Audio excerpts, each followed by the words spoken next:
አንዳንድ ጊዜ ስልካችሁ ላይ ለአንድ ደቂቃ የሆነ ነገር ቼክ ለማድረግ ገብታችሁ አንድ ሰዓት ሙሉ ስክሮል ስታደርጉ ራሳችሁን አግኝታችሁ ታውቃላችሁ? እንዲሁም ኮምፒውተራችሁ ላይ የሆነ ነገር መስራት ፈልጋችሁ ገብታችሁ ከአንድ አፕሊኬሽን ወደ ሌላ አፕሊኬሽን፣ ከአንድ ፋይል ወደ ሌላ ፋይል፣ ከአንድ ኖቲፊኬሽን ወደ ሌላ ኖቲፊኬሽን ሙቭ ስታደርጉ ምንም ቁም ነገር ሳትሰሩ ቀኑ አልቆባችሁ ያውቃል? እንደዚህ ከሆናችሁ ብቻችሁን አይደላችሁም። ሁላችንም በዚህ ችግር ውስጥ እያለፍን እንገኛለን። የዲጂታል ዓለም ሆን ተብሎ ጊዜያችንን እና ትኩረታችንን ለመስረቅ እየተሰራ ነው። በዚህ ምክንያት ሁላችንም ከዲጂታል ዓለም ጋር አዲክትድ ሆነናል፣ ያለ ልክ ተጣብቀናል። በዚህ ቪዲዮ ከዚህ ከዲጂታል ዓለም ጋር ያለንን አላግባብ የሆነ ቁርኝት እንዴት መቀነስ እንደምንችል 22 የሚሆኑ የዲጂታል ሚኒማሊዝም መንገዶችን እንመለከታለን። እርግጠኛ ነኝ እነዚህን መንገዶች እስከ መጨረሻው ድረስ ብትከታተሉ ትጠቀሙበታላችሁ። እነዚህ ፖይንቶች ላይ ወይም እነዚህ ስትራቴጂዎች ላይ በእያንዳንዱ ቀን ያለን ልማድ ምን ያክል እየጎዳን እንደሆነ እና እነዚህን ስትራቴጂዎች አፕላይ ማድረግ ደግሞ እንዴት ከዚህ ችግር ሊያላቅቀን እንደሚችል እንመለከታለን። ለአንደርስታንዲንግ እንዲያመች ግን እነዚህን 22ቱን ነጥቦች 5 ቦታ ካቴጎራይዝ አድርገን እንመለከታቸዋለን። መጀመሪያው ከፋይል እና ከዲቫይስ ጋር የሚኖረን ሚኒማሊዝም ነው። ሁለተኛው ከሶሻል ሚዲያ ጋር በተገናኘ፣ በሶስተኛ ደረጃ ከኢሜይል ጋር በተገናኘ መውሰድ ያሉብንን ስትራቴጂዎች እንመለከታለን። በአራተኛ ደረጃ ደግሞ ከስልክ አጠቃቀም ዲሲፕሊናችን ጋር በተገናኘ ያሉትን ስትራቴጂዎች እንመለከታለን ማለት ነው። በመጨረሻም ከዲጂታል ዓለም አዲክሽን ሊያላቁን የሚችሉ ሌሎች ላይፍ ስታይል እና ፐርሰናል ግሮዝ ፖይንቶችን ደግሞ እንመለከታለን ማለት ነው። ለማታውቁኝ መላኩ ማቴዎስ ይባላል። ለዚህ ቻናል አዲስ ከሆናችሁ ሰብስክራይብ በማድረግ ቤተሰብ ሁኑ። አሁን ቀጥታ ወደ መጀመሪያው ፖይንት እናልፋለን። በመጀመሪያው ካቴጎሪ የምንመለከተው ስለ ፋይል እና ስለ ዲቫይስ ማኔጅመንት ይሆናል ወይም ሚኒማሊዝም ይሆናል። በዚህ ስር የመጀመሪያው ፖይንት አላስፈላጊ የሆኑ ወይም ደግሞ ጊዜ ያለፈባቸውን ፋይሎች ወይም አፕሊኬሽኖች ዲሊት ማድረግ ነው። እንደምታውቁት ስልካችን ላይ ወይም ኮምፒውተራችን ላይ አንዳንድ ፋይሎች የሆነ ጊዜ ጠቃሚ የሆኑ አሁን ግን ጠቃሚ ያልሆኑ ፋይሎች ይኖራሉ። ለምሳሌ ስልካችን ላይ የሆነ ኢቨንት ለመውሰድ ብለን ፎቶ ካፕቸር እናደርጋለን አይደለ? አንዳንድ ጊዜ የተሻለ ጥራት ያለውን ፎቶ ለመምረጥ ሲባል አንድ ነገር 5 ጊዜ ካፕቸር ልናደርግ እንችላለን ወይም 5 ፎቶ ሹቶችን ልንወስድ እንችላለን። ይህን የምናደርገው በኋላ ላይ መርጠን የተሻለውን አስቀርተን ሌላውን ዲሊት ለማድረግ አስበን ነው። ነገር ግን ተመልሰን ያን ነገር ስለማናደርግ አላስፈላጊ ፎቶዎች ስልካችን ላይ ስቶርድ ሆነው ይቀመጣሉ ማለት ነው። በተመሳሳይ መልኩ ስክሪንሻቶችን እንወስዳለን። ስክሪንሻት የምንወስደው ምናልባት ሶሻል ሚዲያ ላይ ሼር ለማድረግ ወይም ደግሞ ለጓደኞቻችን ሼር ለማድረግ ነው። በአጠቃላይ ለቴምፖራሪ ዩዝ ነው። ነገር ግን ተከታትለን እነዛን ስክሪንሻቶች ስለማናጠፋቸው ስቲል ስቶርድ ሆነው ቦታ ይዘው ይቀመጣሉ። እንደዚሁም አፕሊኬሽኖችም ይኖራሉ። የሆነ ጊዜ የሆነ አፕሊኬሽን እንጭናለን። ሰዎች ጠቃሚ ነው ስላሉን ብቻ የምንጭናቸው አፕሊኬሽኖች ይኖራሉ። ወይም ደግሞ የሆነ ጊዜ የሶሻል ሚዲያ ትሬንድ ስለነበሩ ብቻ የጫናቸው አፕሊኬሽኖች ሊኖሩ ይችላሉ። እነዛን አፕሊኬሽኖች ሪሊ አሁን እየተጠቀምናቸው ነው ወይ የሚለውን ገምግመን ስለማናጠፋ ስልካችንን ወይም ኮምፒውተራችንን ቢዚ የሚያደርጉ ይሆናሉ ማለት ነው። እንደምታውቁት ስቶሬጅ በሚሞላበት ጊዜ ወይም ያለ ልክ በሚጨናነቅበት ጊዜ ዲቫይሶቻችን በአግባቡ የመስራት አቅማቸው እየቀነሰ ነው የሚመጣው። ስለዚህ እነዚህን አላስፈላጊ የሆኑ ወይም ጊዜ ያለፈባቸውን ፋይሎች በምናጠፋበት ጊዜ ስቶሬጁ ቀለል ይልለታል፣ ዲቫይሶቻችንን በአግባቡ መስራት ይችላሉ፣ ፕሮዳክቲቪቲያችን ይጨምራል ማለት ነው። እንደዚህ አላስፈላጊ የሆኑ ፋይሎችን ለማጥፋት ኢቨን አንዳንድ ሶፍትዌሮችን መጠቀም ይችላል። ለምሳሌ ስልካችን ላይ ዱፕሊኬት ፋይንደር የሚል አለ ወይም ዱፕሊኬት ፋይል ፊክሰር የሚባል አፕሊኬሽን አለ። ይህን አፕሊኬሽን በምንጠቀምበት ጊዜ ሁለት ተመሳሳይ ፎቶዎች በሚኖሩበት ጊዜ ሁለቱን አምጥተው አንዱን ብቻ አስቀርተው ሌላውን በቀላሉ ዲሊት ማድረግ ያስችለናል ማለት ነው። እንደዚህ አይነት አፕሊኬሽኖች ለኮምፒውተር የተሰሩ አሉ። እነዛን በመጠቀም በቀላሉ ፊክስ ማድረግ እንችላለን ወይም ዲሊት ማድረግ እንችላለን ማለት ነው። ሁለተኛው ስትራቴጂ በተደጋጋሚ የምንጠቀማቸውን ፋይሎች ወይም አፕሊኬሽኖች አንድ ቦታ ኦርጋናይዝ ማድረግ ነው ወይም በአንድ ፎልደር ማስቀመጥ ነው። ይህን በምናደርግበት ጊዜ ስልካችን ላይ ያን ፋይል እየፈለግን የምናጠፋውን ጊዜ ወይም ደግሞ ያን አፕሊኬሽን እየፈለግን የምናጠፋውን ጊዜ እንቀንሳለን ማለት ነው። ይሄ ትንሽ ሊመስላችሁ ይችላል፣ ነገር ግን ድምር ውጤቱ ብዙ ነው የሚሆነው። እነዛን ፋይሎች ወይም እነዛን አፕሊኬሽኖች እየፈለግን ሰርች እያደረግን ወይም ስዋይፕ እያደረግን የምናጠፋው ጊዜ ቢደመር ብዙ ነው የሚሆነው ማለት ነው። እንደገና ደግሞ እስክናገኝ ድረስ ያለው ጭንቀት ከአእምሮአችን ጋር በተገናኘም ያለው ጉዳት ይኖራል። ስለዚህ አንድ ፎልደር ላይ ኦርጋናይዝ አድርገን የምናስቀምጥ ከሆነ በቀላሉ ማግኘት እንችላለን ማለት ነው። ለምሳሌ እኔ በስልኬ ላይ እንደምታዩት የተለያዩ አፕሊኬሽኖችን በተደጋጋሚ የሚጠቀማቸውን አንድ ፎልደር ላይ ያስቀምጣቸዋለሁ። የሶሻል ሚዲያ አፖች አንድ ቦታ ይገኛሉ። ከፋይናንስ ጋር የተገናኙ የባንክ አፕሊኬሽኖች አንድ ቦታ ይገኛሉ። ሌሎች ፋይሎችንም ወይም አፕሊኬሽኖችንም በተመሳሳይ መልኩ አደራጃቸዋለሁ ማለት ነው። ስፈልጋቸው በቀላሉ ማግኘት እንድችል ያደርገኛል። ሌላው እጅግ ጠቃሚ የሆኑ ፋይሎቻችንን የክላውድ ስቶሬጅ ላይ የማስቀመጥ ስትራቴጂ ነው። ብዙ ጊዜ ዲቫይሶቻችንን እንተማመንባቸዋለን። ማለትም ኮምፒውተራችን ከኛ እጅ ሊጠፋ እንደሚችል አናስብም። ወይም ደግሞ ስልካችን አንድ ቀን ሊሰረቅ እንደሚችል፣ ሊሰበር እንደሚችል ወይም ውሃ ውስጥ ገብቶ ሊበላሽ እንደሚችል አንገምትም። ስለዚህ ፋይሎቻችንን ክላውድ ስቶሬጅ ላይ ሳናስቀምጥ እንቀራለን ማለት ነው። በጣም ኢምፖርታንት የሆኑ ፋይሎች ሲጠፉ እነዛን ፋይሎች እንደገና ለመስራት ወይም ደግሞ ፈልገን ለማግኘት የምናጠፋው ጊዜ፣ ጭንቀቱ፣ እነዚህን ነገሮች በምናስብበት ጊዜ በጣም አስቸጋሪ ነው የሚሆነው። ስለዚህ በዚህ ጊዜ በጣም ሲምፕል ነው። ጉግል ድራይቭ መጠቀም ትችላላችሁ። ለምሳሌ ዋን ድራይቭ ልትጠቀሙ ትችላላችሁ የማይክሮሶፍት። ኢቨን ቴሌግራማችሁ ላይ ሴቭድ የሚል ፎልደር ላይ አስቀምጣችሁ ሴቭ ማድረግ ትችላላችሁ ማለት ነው። በፋይል ማኔጅመንት ካቴጎሪ ስር የማነሳው የመጨረሻው ፖይንት ወይም አራተኛው ፖይንት ፋይል ሪኔም ማድረግ ነው። ብዙዎቻችን ለምሳሌ ፎቶ ልናነሳ እንችላለን ወይም ደግሞ የሆነ ዶክመንት ሴቭ ልናደርግ እንችላለን። ዲቫይሱ ራሱ የሚሰጠው ዲፎልት ኔም አለ። እሱን ብቻ ተጠቅመን ሴቭ የምናደርግ ከሆነ የሆነ ጊዜ አርጀንት ሊፈልገን ሰርች በምናደርግበት ጊዜ አይመጡም፣ አይገኙም። ስለዚህ ጭንቀት ውስጥ እንገባለን። የፈለግነውን ነገር በቀላሉ መከወን አንችልም። እንደዛ ከሚሆን ፋይሉን ሴቭ በምናደርግበት ጊዜ ተገቢ ፎልደር ላይ ተገቢ ስም ሰጥተን ሪኔም አድርገን ማስቀመጥ ይኖርብናል ማለት ነው። በመቀጠል የምንመለከተው ከሶሻል ሚዲያ ጋር በተገናኘ ሊኖረን የሚገባውን ዲጂታል ሚኒማሊዝም ስትራቴጂ ይሆናል። በዋናነት ከሶሻል ሚዲያ ይልቅ ከሪል ላይፍ ጋር ወይም ከሪል ፐርሰኖች ጋር ግንኙነት ለመፍጠር መሞከር እጅግ ወሳኝ ነው።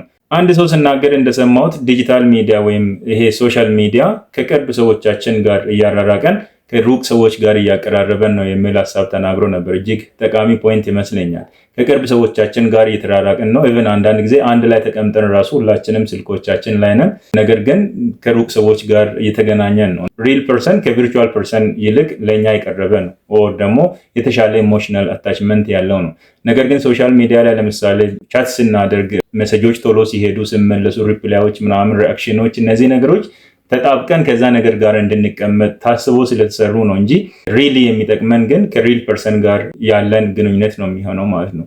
እነዚህ ሶሻል ሚዲያ ላይ አሉን የምትሏቸው ተከታዮቻችሁ ወይም ደግሞ ቪርቹዋል ጓደኞቻችሁ በችግራችሁ ጊዜ ወይም ደግሞ የሆነ ጊዜ ስትጠፉ ማንም የሚያስታውሳችሁ የሚያስባችሁ አይኖርም። ስለዚህ ሪል ፐርሰን ጋር ያላችሁን ግንኙነት ሞር ማጠናከር ይገባል ማለት ነው። ሪል ፐርሰን ጋር ያላችሁን ሪሌሽንሺፕ ማጠናከር ደግሞ ጊዜ ይፈልጋል፣ ኤፈርት ይፈልጋል። ኦፍኮርስ ያን ዋጋ ከፍሎ ከሶሻል ሚዲያ ይልቅ ከሪል ፐርሰኖች ጋር ግንኙነት መፍጠር የተሻለ ነው። በሁለተኛ ደረጃ የማይመለከቷችሁ ሀሳቦች ላይ እነዚህ ኢሞሽን ትሪገር ከሚያደርጉ ፖስቶች ላይ ኮመንት ላለማድረግ መወሰን አለባችሁ።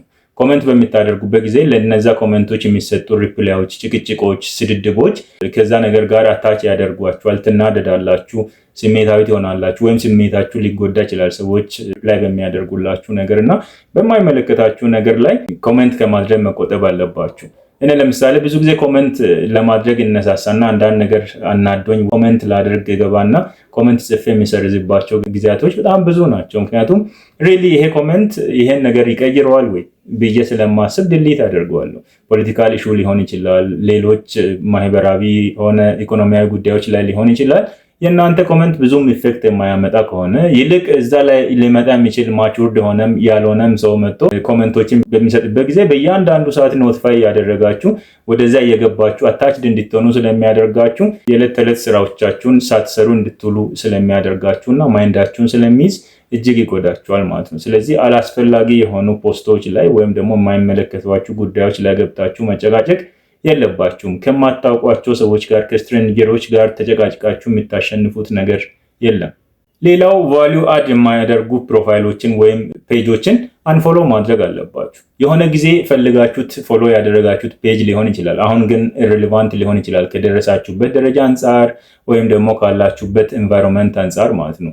ስለዚህ እነዛን ፔጆች ተከታትላችሁ አንፎሎ ማድረግ አለባችሁ። ካልሆነ ፊዳችሁን በጣም ያጨናንቃል። እያንዳንዱን ነገር ስክሮል ስታደርጉ ታነባላችሁ፣ ታያላችሁ። ዲቴል ገብታችሁ ባታነቡ እንኳን ርዕሰ ጉዳዩን ታያላችሁ ማለት ነው። ያን ጊዜ ማይንዳችሁ ኖት የያዘ ነው፣ ባክግራውንድ ላይ ፕሮሰስ እያደረገ ነው።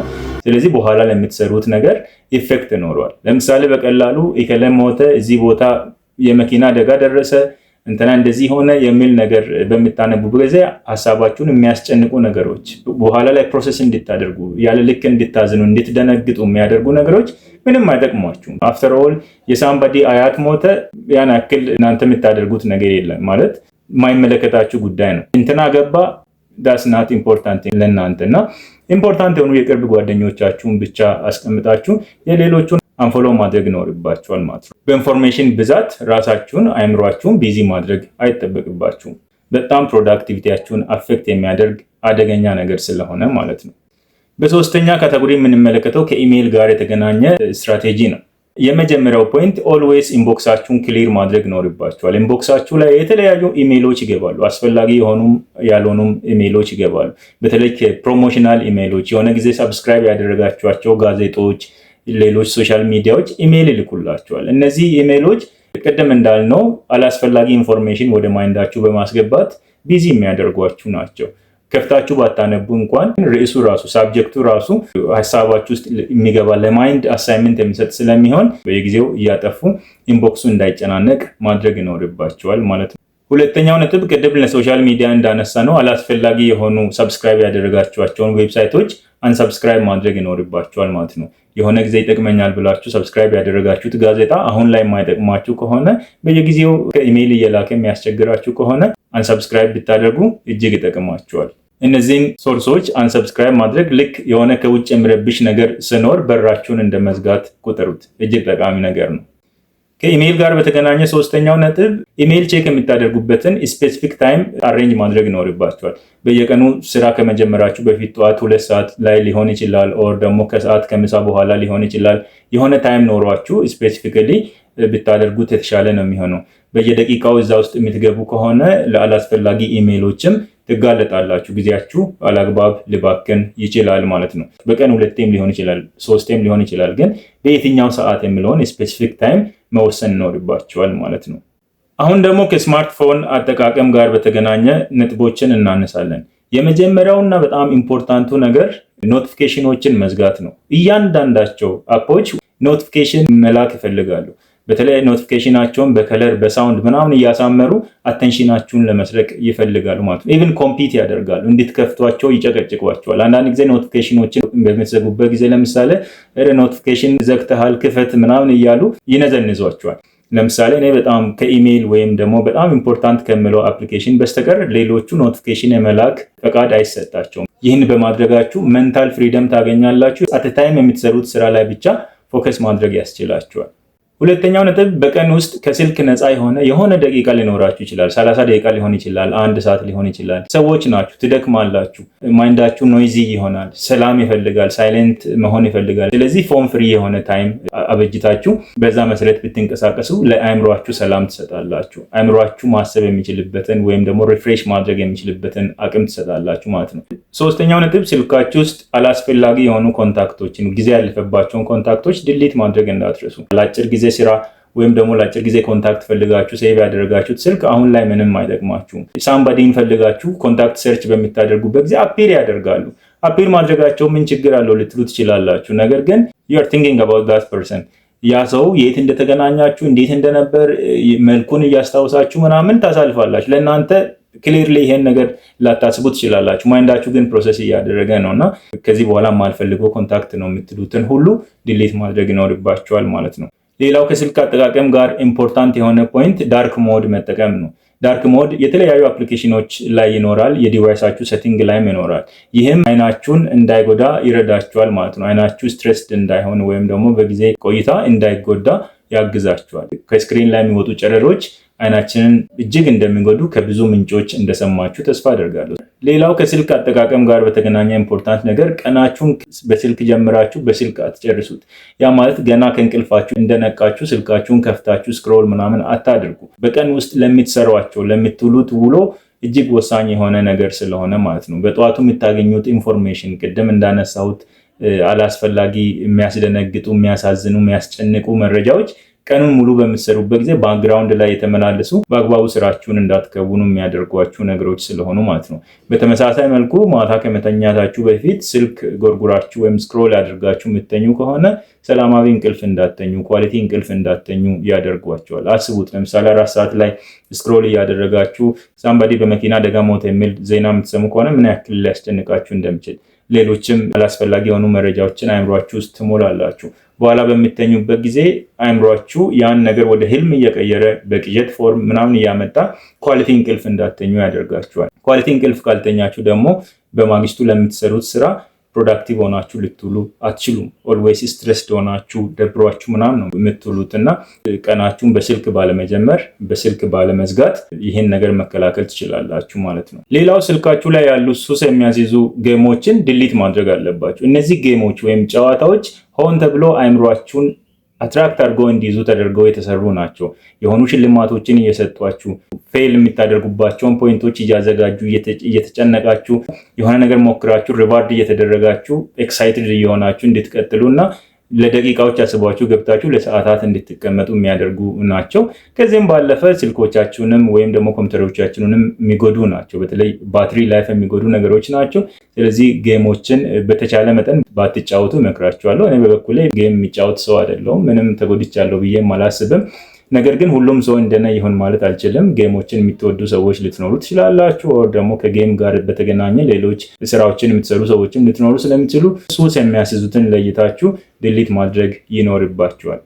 ሌላው ከስልክ ጋር በተገናኘ ስክሪን ታይማችሁን ኢቫሉዌት ማድረግ ይኖርባችኋል። ምን ያክል ሰዓት ነው ስክሪን ላይ ያሳለፍኩት የሚለውን በእያንዳንዱ ቀን መገምገም ይኖርባችኋል። ይህን ለማድረግ ስልካችሁ ራሱ ኢንፎርሜሽን ጀነሬት ያደርግላችኋል። የስልካችሁ ሴቲንግ ላይ ገብታችሁ ስክሪን ታይም ብላችሁ ወይም ደግሞ ዲጂታል ዌልቢንግ የሚለውን ሰርች አድርጋችሁ በቀን ውስጥ ምን ያክል ጊዜ እንዳሳለፋችሁ፣ የትኛው አፕሊኬሽን ምን ያክል ሰዓታችሁን እንደበላ፣ ለምሳሌ ቲክቶክ ምን ያክል ጊዜ እንደወሰደባችሁ፣ ዩቲዩብ ላይ ምን ያክል ጊዜ እንዳጠፋችሁ፣ ኢሜይል ላይ ምን ያክል ጊዜ እንዳጠፋችሁ አናሊቲክሱን ይሰጣችኋል። ያንን በመጠቀም ራሳችሁን መገምገም ትችላላችሁ።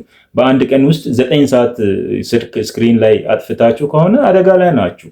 አንድ የመንግስት ሰራተኛ እንኳን 8 ሰዓት እንዲሰራ የሚቀጠርበት ሁኔታ ላይ እናንተ 9 ሰዓት ወይም 8 ሰዓት ስልካችሁ ላይ የምታጠፉ ከሆነ ሪሊ አደጋ ላይ ናችሁ። ራሳችሁን እንድትገመግሙ ማይሆን ደረጃ ላይ ካላችሁ እንድትደነግጡና መቀነስ እንድትችሉ ይረዳችኋል። አሪፉ ነገር ኢቨን እዛ ላይ ገብታችሁ የአፕሊኬሽኖች በቀን ውስጥ ምን ያክል ጊዜ መስራት እንዳለባቸው ሊሚት ልታደርጉ ትችላላችሁ ማለት ነው። ለምሳሌ ለፌስቡክ 1 ሰዓት ብቻ ልትፈቅዱ ትችላላችሁ። ለቲክቶክ ይሄን ያክል ጊዜ ብላችሁ ልታስቀምጡ ትችላላችሁ። ያ ጊዜ በሚያልቅበት ጊዜ ሲስተሙ ራሱ ይዘጋዋል። በቀጣይ ቀን ካልሆነ በስተቀር ዛሬ አይፈቅድላችሁም።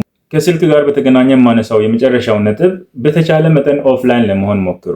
አስፈላጊ ካልሆነ በስተቀር ወይም የግድ ካልሆነ በስተቀር ከኢንተርኔት ጋር ኮኔክትድ አለመሆን ጠቃሚ ነው። ምክንያቱም ከኢንተርኔት ጋር ኮኔክትድ በሚሆንበት ጊዜ የተለያዩ ኖቲፊኬሽኖች ይመጣሉ። የተለያዩ አፕሊኬሽኖች ኖቲፊኬሽኖቻቸውን ኦንላይን በምንሆንበት ጊዜ ነው የሚልኩት እና ስራው ኢንተርኔት የሚፈልግ ካልሆነ በስተቀር እዚህም ከኖቲፊኬሽኖች ካላስፈላጊ ኖቲፊኬሽኖች ጋር የሚኖረን ያን ኖቲፊኬሽን ቼክ ለማድረግ ገብተን የምናጠፋውን ጊዜ እንቀንሳለን ማለት ነው። በዲጂታል ሚኒማሊዝም የመጨረሻው ካቴጎሪ ከላይፍ ስታይል እና ከፐርሰናል ግሮዝ ጋር የተገናኘ ነው። እዚህ ላይ ላነሳ የምፈልገው የመጀመሪያው ነጥብ በአንድ ጊዜ ከአንድ በላይ ስራዎችን ከመስራት ብትቆጠቡ ጥሩ ነው። አንዳንድ ሰዎች ምን ያደርጋሉ? ኮምፒውተር ላይ የሆነ ነገር እየሰሩ ነው፣ በጎን ደግሞ ስልካቸው ላይ የሆነ ነገር እየሰሩ ነው፣ ወይም ደግሞ ሶሻል ሚዲያ ስክሮል እያደረጉ ነው። እንደዚህ አይቻልም። ማይንዳችን በአንድ ጊዜ አንድ ስራ ላይ ነው ውጤታማ ሊሆን የሚችለው። ኮምፒውተር ላይ መስራት ካለባችሁ ስልካችሁን ኢግኖር አድርጉትና ኮምፒውተራችሁ ላይ ብቻ ስሩ። አይ አልፈልግም የምትሉ ከሆነ ደግሞ ኮምፒውተሩን ዝጉና ለአጭር ጊዜ ወደ ስልካችሁ ተመልሳችሁ ኢቭን ሶሻል ሚዲያ እንኳን ቢሆን ወስናችሁ ስክሮል አድርጋችሁ ሲበቃችሁ ወደ ኮምፒውተር ብትመጡ የተሻለ ነው የሚሆነው። አንዴ ኮምፒውተር ላይ አንዴ ስልክ ላይ የምትሆኑ ከሆነ አላስፈላጊ ጭንቀት ለራሳችሁ እየጨመራችሁ ነው። ፕሮዳክቲቭ ሳትሆኑ ትውላላችሁ ማለት ነው። ሌላው በማታ ጊዜ በተሻለ መጠን ከቤተሰቦቻችሁ ጋር፣ ከጓደኞቻችሁ ጋር፣ ልጆች ካሏችሁ ከልጆቻችሁ ጋር ለማሳለፍ መሞከር ይኖርባችኋል። ሪል ግንኙነት ሪል ሪሌሽንሺፕ ኢንቨስትመንት ስለሚፈልግ ኢንቨስት ማድረግ ሶሻል ሄልዛችሁን ወይም ደግሞ ማህበራዊ ጤንነታችሁን ልጠብቁ ትችላላችሁ፣ ወይም የቤተሰብ ጤንነትን ልጠብቁ ትችላላችሁ ማለት ነው። ይህም ከዲጂታል ዓለም ጋር ያላችሁን አላስፈላጊ ግንኙነት በማስቀረት ጥሩ ሶሻል ላይፍ እንድኖራችሁ ወይም ጥሩ የፋሚሊ ላይፍ እንድኖራችሁ ያደርጋችኋል ማለት ነው። አይ ኖ ኢትስ ቬሪ ዲፊካልት፣ ግን በእያንዳንዱ ቀን በምንወስደው እርምጃ ወደምንፈልገው ውጤት ልንመጣ እንችላለን። በቀን ውስጥ 1 ሰዓት እንኳን ኳሊቲ የሆነ ታይም ከእነርሱ ጋር የምናሳልፍ ከሆነ ብዙ ውጤት ነው ማየት የምንችለው። ኳሊቲ ታይም ሲባል 1 ሰዓት ከእነርሱ ጋር ቁጭ ብለን በጎን ስክሮል እያደረግን ወይም ኖቲፊኬሽን እያነበብን ምናምን አይነት መሆን የለበትም ነው። ሙሉ በሙሉ ትኩረታችን እነሱ ላይ ጓደኞቻችን ላይ ወይም ደግሞ ቤተሰቦቻችን ላይ ማድረግ ይኖርብናል። ቶታሊ ስልካችንን ረስተን መሆን አለበት ለማለት ነው። በዚህ ካቴጎሪ የምናየው 3ኛው ነጥብ መጽሐፍት የሚታነቡ ከሆነ ወይም የሆነ ነገር ማንበብ ከፈለጋችሁ በተቻለ መጠን ሃርድ ኮፒ ላይ ፎከስ ብታደርጉ ጥሩ ይሆናል። ሃርድ ኮፒ በምታነቡበት ጊዜ የተሻለ ፎከስ እንዲኖራችሁ፣ የተሻለ ጥልቀት ባለው ሁኔታ ማንበብ እንድትችሉ ይረዳችኋል። ሶፍት ኮፒ ላይ በምትሆንበት ጊዜ ግን የተለያዩ ኖቲፊኬሽኖች እየመጡ ኢንተራፕት ያደርጓቸዋል። ወይም ደግሞ እናንተ ራሳችሁ ያው የሶሻል ሚዲያ ሱስ ካለባችሁ እዛ ሄዳችሁ ስክሮል የማድረግ ፍላጎታችሁ እየነዘነዛችሁ ይረብሻችኋል እና እንደዛ እንዳይሆን ስልካችሁን አርቃችሁ አስቀምጣችሁ ሃርድ ኮፒ መጽሐፍቶችን በማንበብ ጥሩ ጊዜ ማሳለፍ፣ ጥሩ ፐርሰናል ግሮዝ እንዲኖራችሁ ማድረግ ትችላላችሁ ማለት ነው። በዚህ ቪዲዮ የማነሳው የመጨረሻው 22ኛው ነጥብ ዲጂታል አዲክሽን እንዳለ ራሱ ማመን ያስፈልጋል። በጣም ብዙ ሰዎች ከዲጂታል ዓለም ጋር ወይም ደግሞ ከሶሻል ሚዲያ ጋር በተገናኘ ሱስ ውስጥ እንደገቡ ራሱ ማመን አይፈልጉም ወይም አድሚት አያደርጉም። አንድን ችግር ለይቶ ማወቅ ራሱ ለመፍትሄው ግማሽ መንገድ ነው ይባላል። ስለዚህ አዲክትድ እንደሆነን የምናምን ከሆነ ኦልሬዲ መፍትሄ ለማፈላለግ ዝግጁ ሆነናል ማለት ነው እና ሶሻል ሚዲያ ሪል ነው፣ አዲክትድ እንድንሆን ተደርጎ የተሰራ ነው። ስለዚህ ብዙዎቻችን አዲክሽን ውስጥ ገብተናል፣ አመንም አላመንም። ስለዚህ ከላይ ያነሳናቸውን ስትራቴጂዎች በመከተል ከዲጂታሉ ዓለም ካለው ሱስ ለመላቀቅ ጥረት ማድረግ ይኖርብናል ማለት ነው። በአንድ እነዚህን ነገሮች ማድረግ ወይም መተግበር ከባድ ሊሆን ይችላል። ነገር ግን ቀስ በቀስ የምንወስደው እርምጃ ውጤት ሊያመጣ ስለሚችል ባለመታከት፣ ተስፋ ባለመቁረጥ እነዚህን ስትራቴጂዎች አፕላይ ማድረግ ያስፈልጋል ማለት ነው። ኢንጀነራሊ እያልን ያለነው ቴክኖሎጂ አንጠቀም አይደለም፣ ነገር ግን ዋይዝሊ እንጠቀም፣ ፕሮዳክቲቪቲ በሚጨምር መልኩ እንጠቀም፣ የአእምሮ ጤናችንን፣ የማህበራዊ ጤናችንን፣ የፋሚሊ ጤናችንን በሚጠብቅ መልኩ መሆን አለበት ነው እያልን ያለነው። ይህ ቪዲዮ ጠቃሚ ነው ብላችሁ ካመናችሁ ላይክ እና ለሌሎችም ሼር በማድረግ ለብዙዎች እንዲደርስ ማድረግ እንዳትረሱ። ለቻናሌ አዲስ የሆናችሁ ሰዎች ደግሞ ሰብስክራይብ በማድረግ ቤተሰብ ሁኑ። መልካም ጊዜ በያላችሁበት።